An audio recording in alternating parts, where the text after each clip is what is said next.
Čaute ľudia, ja som Oliver, vítajte pri mojom ďalšom videjku a dneska som tu v Mikulove na Morave a mám tu túto kombuču, tak ju poďme spolu ochutnať.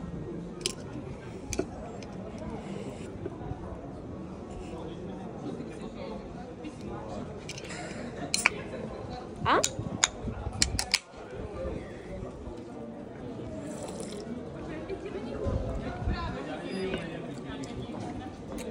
Chutí to tak dobre.